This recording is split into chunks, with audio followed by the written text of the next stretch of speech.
تلك الرسل فضلنا بعضهم على بعض منهم من كلم الله ورفع بعضهم درجات وآتينا عيسى ابن مريم البينات وأيدناه بروح القدس ولو شاء الله ما اقتتل الذين من بعدهم من بعد ما جاءتهم البينات ولكن اختلفوا فمنهم من آمن ومنهم من كفر ولو شاء الله ما اقتتلوا ولكن الله يفعل ما يريد. يا أيها الذين آمنوا أنفقوا مما رزقناكم من قبل أن يأتي يوم لا بيع فيه ولا خلة ولا شفاعة والكافرون هم الظالمون. الله لا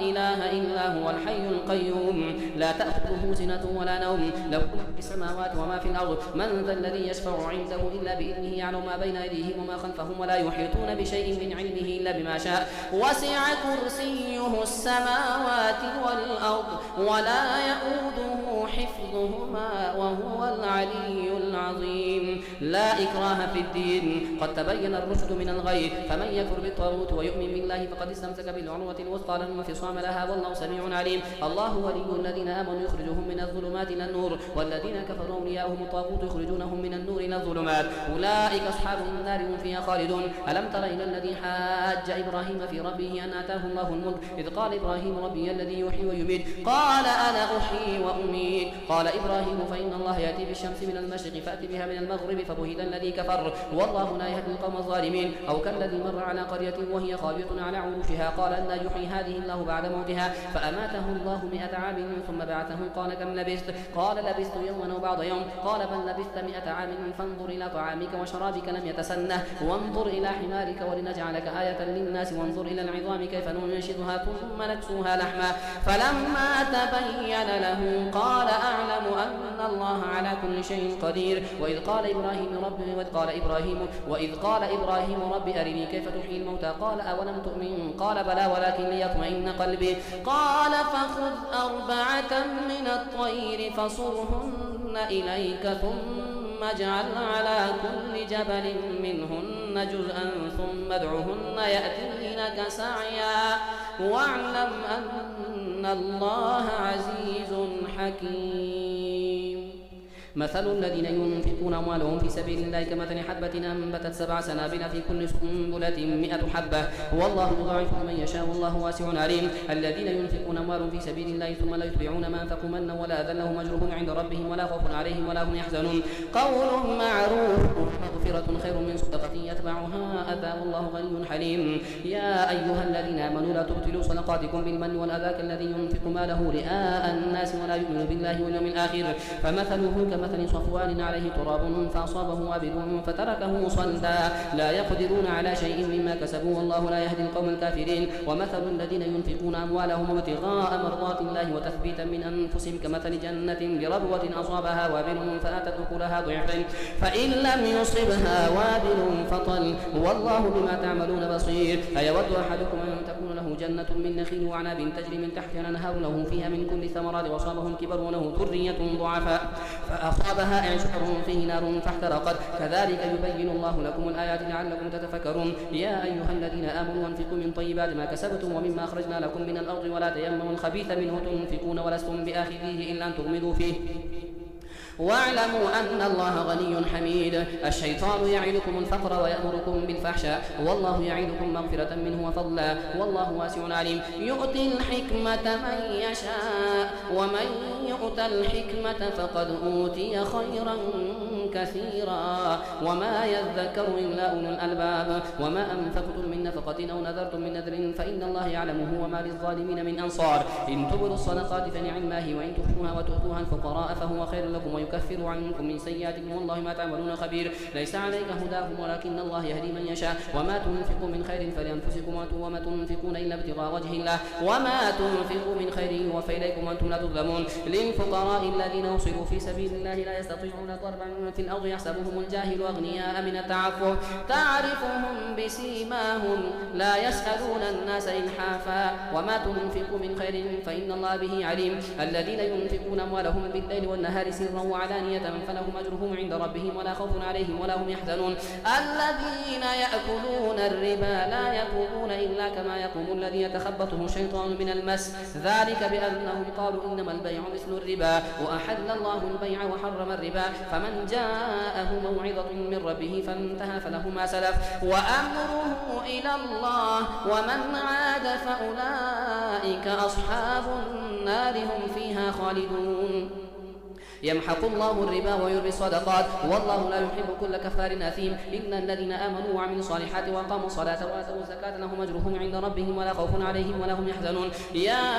أيها الذين آمنوا اتقوا الله وذروا ما بقي من الربا إن كنتم مؤمنين فإن لم تفعلوا فاحذروا بحرب من الله ورسوله وإن تبتم فلكم رؤوس أموالكم لا تظلمون ولا تظلمون وإن كان ذو عسرة فنظرة إلى ميسرة وأن تصدقوا خير لكم إن كنتم تعلمون واتقوا يوما ترجعون فيه إلى الله ثم توفى كل نفس ما كسبت وهم لا يظلمون. يا أيها الذين آمنوا إذا تداينتم بدين إلى أجل مسمى فاكتبوه وليكتب بينكم كاتب بالعدل ولا يأبى كاتب أن يكتب كما علمه الله فليكتب وليملل الذي عليه الحق وليتق الله ربه ولا يبخس منه شيئا فإن كان الذي عليه الحق سفيها أو ضعيفا أو لا يستطيع أن يمله فليملل وليه بالعدل واستشهدوا شهيدين من رجالكم فإن لم يكونا رجلين فرجل وامرأتان ممن ترضون من الشهداء أن تضل إحداهما فتذكر إحداهما الأخرى ولا يأبى الشهداء إذا ما دعوا ولا تسأموا أن تكتبوه صغيرا أو كبيرا إلى أجله ذلكم أقسط عند الله وأقوموا لشهادة وأدنى ألا ترتابوا إلا أن تكون تجارة حاضرة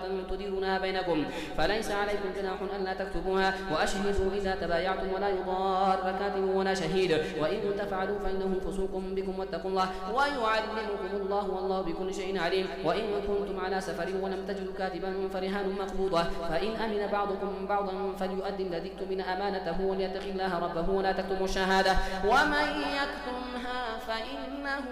آثم قلبه والله بما تعملون عليم. لله ما في السماوات وما في الأرض وإن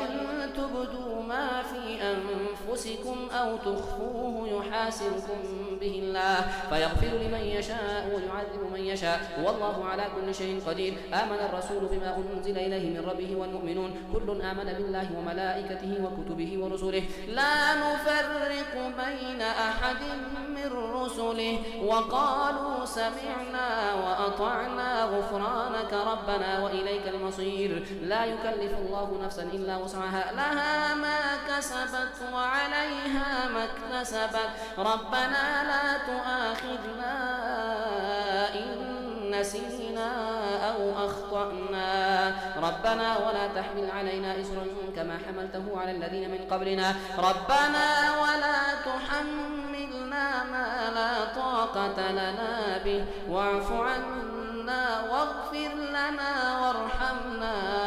أنت مولانا فانصرنا على القوم الكافرين. ألف لام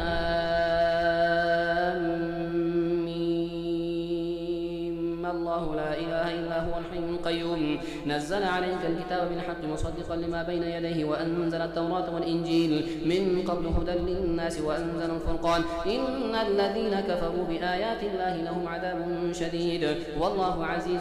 ذو انتقام. إن الله لا يخفى عليه شيء في الأرض ولا في السماء هو الذي يصوركم في الأرحام كيف يشاء لا إله إلا هو العزيز الحكيم. هو الذي أنزل عليك الكتاب منه آيات محكمات هن أم الكتاب وأخر متشابهات فأما الذين في قلوبهم زيغ فيتبعون ما تشابه منه ابتغاء الفتنة وابتغاء تأويله وما يعلم تأويله إلا الله والراسخون في العلم يقولون آمنا به كل من عند ربنا وما يذكر إلا أولو الألباب. ربنا لا تزغ قلوبنا بعد إذ هديتنا وهب لنا من لدنك رحمة إنك أنت الوهاب. ربنا إنك جامع الناس ليوم لا ريب فيه إن الله لا يخلف الميعاد. إن الذين كفروا لن تغني عنهم أموالهم ولا أولادهم من الله شيئا وأولئك هم وقود النار كدأب آل فرعون والذين من قبلهم كذبوا بآياتنا فأخذهم الله بذنوبهم والله شديد العقاب. قل للذين كفروا ستغلبون وتحشرون إلى جهنم وبئس المهاد. قد كان لكم آية فئتين التقتا فئة تقاتل في سبيل الله وأخرى كافرة والآخرة يرونهم مثليهم رأي العين والله يؤيد بنصره من يشاء إن في ذلك لعبرة لأولي الأبصار. زين للناس حب الشهوات من النساء والبنين والقناطير المقنطرة من الذهب والفضة والخيل المسومة والأنعام والحرث ذلك متاع الحياة الدنيا والله عنده حسن المآب. قل أنبئكم بخير من ذلكم للذين اتقوا عند ربهم جنات تجري من تحتها الأنهار خالدين فيها وأزواج مطهرة ورضوان من الله والله بصير بالعباد. الذين يقولون ربنا إننا آمنا فاغفر لنا ذنوبنا وقنا عذاب النار. الصابرين والصادقين والقانتين والمنفقين والمستغفرين بالأسحار شهد الله أنه لا إله إلا هو والملائكة وأولو العلم قائما بالقسط لا إله إلا هو العزيز الحكيم. إن الدين عند الله الإسلام وما اختلف الذين أوتوا الكتاب إلا من بعد ما جاءهم العلم بغيا بينهم ومن يكفر بآيات الله فإن الله سريع الحساب. فإن حاجوك فقل أسلمت وجهي لله ومن اتبعن وقل للذين أوتوا الكتاب والأميين أأسلمتم فإن أسلموا فقد اهتدوا وإن تولوا فإنما عليك البلاغ والله بصير بالعباد. إن الذين يكفرون بآيات الله ويقتلون النبيين بغير حق ويقتلون الذين يأمرون بالقسط من الناس فبشرهم بعذاب أليم. أولئك الذين حبطت أعمالهم في الدنيا والآخرة وما لهم من ناصرين. ألم تر إلى الذين أوتوا نصيبا من الكتاب يدعون إلى كتاب الله ليحكم بينهم ثم يتولى فريق منهم وهم معرضون ذلك بأنهم قالوا لن تمسنا النار إلا أياما معدودات وغرهم في دينهم ما كانوا يفترون. فكيف إذا جمعناهم ليوم لا ريب فيه ووفيت كل نفس ما كسبت وهم لا يظلمون. قل اللهم مالك الملك تؤتي الملك من تشاء وتنزع الملك ممن تشاء وتعز من تشاء وتضل من تشاء بيدك الخير إنك على كل شيء قدير. تولج الليل في النهار وتولج النهار في الليل وتخرج الحي من الميت وتخرج الميت من الحي وترزق من تشاء بغير حساب. لا يتخذ المؤمنون الكافرين أولياء من دون المؤمنين ومن يفعل ذلك فليس من الله في شيء إلا أن تتقوا منهم تقاه ويحذركم الله نفسه وإلى الله المصير. قل إن تخفوا ما في صدوركم وتبدوه يعلمه الله ويعلم ما في السماوات وما في الأرض والله على كل شيء قدير. يوم تجد كل نفس ما عملت من خير محضرا وما عملت من سوء تود لو أن بينها وبينه أمدا بعيدا ويحذركم الله نفسه والله رؤوف بالعباد. قل إن كنتم تحبون الله فاتبعوني يحببكم الله ويغفر لكم ذنوبكم والله غفور رحيم. أطيعوا الله والرسول فإن تولوا فإن الله لا يحب الكافرين. إن الله اصطفى آدم ونوحا وآل إبراهيم وآل عمران على العالمين ذرية بعضها من بعض والله سميع عليم. إذ قالت امرأة عمران رب إني نذرت لك ما في بطني محررا فتقبل مني إنك أنت السميع العليم. فلما وضعتها قالت رب إني وضعتها أنثى والله أعلم بما وضعت وليس الذكر كالأنثى وإني سميتها مريم وإني أعيذها بك وذريتها من الشيطان الرجيم. فتقبلها ربها بقبول حسن وأنبتها نباتا حسنا وكفلها زكريا. كلما دخل عليها زكريا المحراب وجد عندها رزقا قال يا مريم أنى لك هذا قالت هو من عند الله إن الله يرزق من يشاء بغير حساب. هنالك دعا زكريا ربه قال رب هب لي من لدنك ذرية طيبة إنك سميع الدعاء. فنادته الملائكة وهو قائم يصلي في المحراب أن الله يبشرك بيحيى مصدقا بكلمة من الله وسيدا وحصورا ونبيا من الصالحين. قال رب أنى يكون لي غلام وقد بلغني الكبر وامرأتي عقر قال كذلك الله يفعل ما يشاء. قال رب اجعل لي آية قال آيتك ألا تكلم الناس 3 أيام إلا رمزا واذكر ربك كثيرا وسبح بالعشي والإبكار وإذ قالت الملائكة يا مريم إن الله اصطفاك وطهرك واصطفاك على نساء العالمين يا مريم اقنتي لربك واسجدي واركعي مع الراكعين ذلك من أنباء الغيب نوحيه إليك وما كنت لديهم إذ يلقون أقلامهم أيهم يكفر مريم وما كنت لديهم إذ يختصمون إذ قالت الملائكة يا مريم إن الله يبشرك بكلمة منه اسمه المسيح عيسى بن مريم وجيها في الدنيا والآخرة ومن المقربين ويكلم الناس في المهد وكهلا من الصالحين قالت رب أنى يكون لي ولد ولم يمسسني بشر قال كذلك الله يخلق ما يشاء إذا قضى أمرا فإنما يقول له كن فيكون ويعلمه الكتاب والحكمة والتوراة والإنجيل ورسولا إلى بني إسرائيل أني قد جئتكم بآية من ربكم أن يخلق لكم من الطين كهيئة الطير فأنفخ فيه فيكون طيرا بإذن الله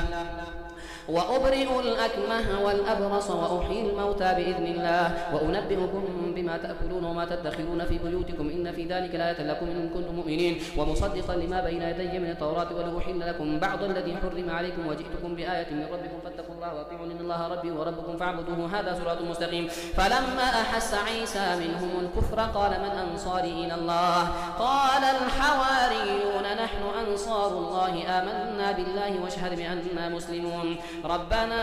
آمنا بما أنزلت واتبعنا الرسول فاكتبنا مع الشاهدين ومكروا ومكر الله والله خير الماكرين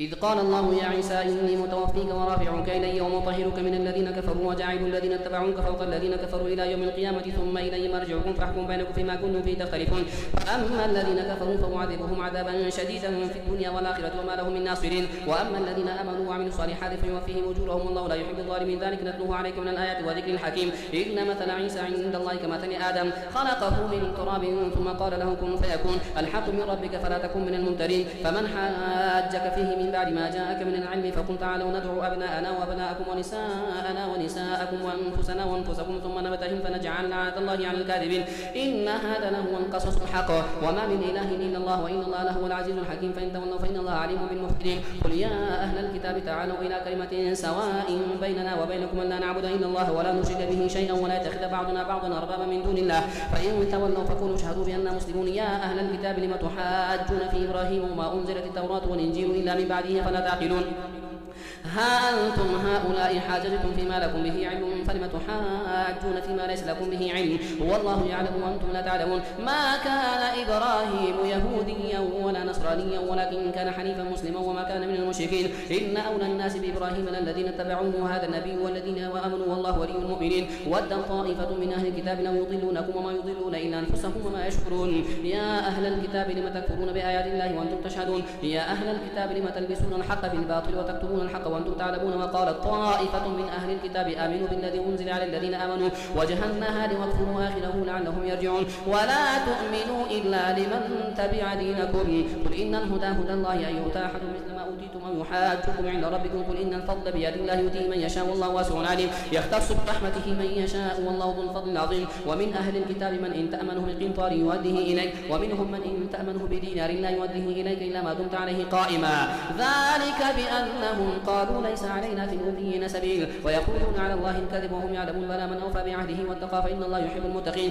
إن الذين يشترون بعهد الله وإيمانهم ثمنا قليلا أولئك لا خلاق لهم في الآخرة ولا يكلمهم الله ولا ينظر إليهم يوم القيامة ولا يزكيهم ولهم عذاب أليم وإن منهم لفريقا يلوون ألسنتهم بالكتاب لتحسبوه من الكتاب وما هو من الكتاب ويقولون هو من عند الله وما هو من عند الله ويقولون على الله الكذب وهم يعلمون ما كان لبشر أن يؤتيه الله الكتاب والحكم والنبوة ثم يقول للناس كونوا عبادا لي من دون الله ولكن كونوا ربانيين بما كنتم تعلمون الكتاب وبما كنتم تدرسون ولا يأمركم أن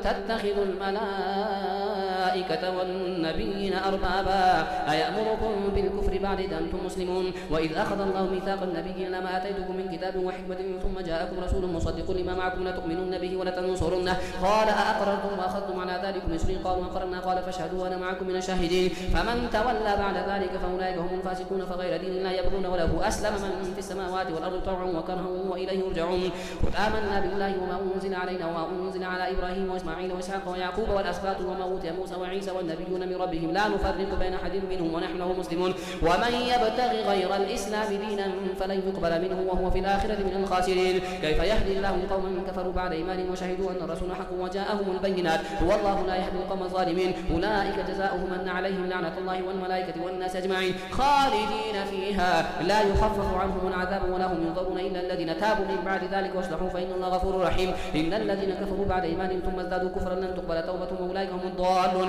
إن الذين كفروا وماتوا وهم كفار فلن يقبل من أحدهم ملء الأرض ذهبا ولو افتدى به أولئك لهم عذاب أليم وما لهم من ناصرين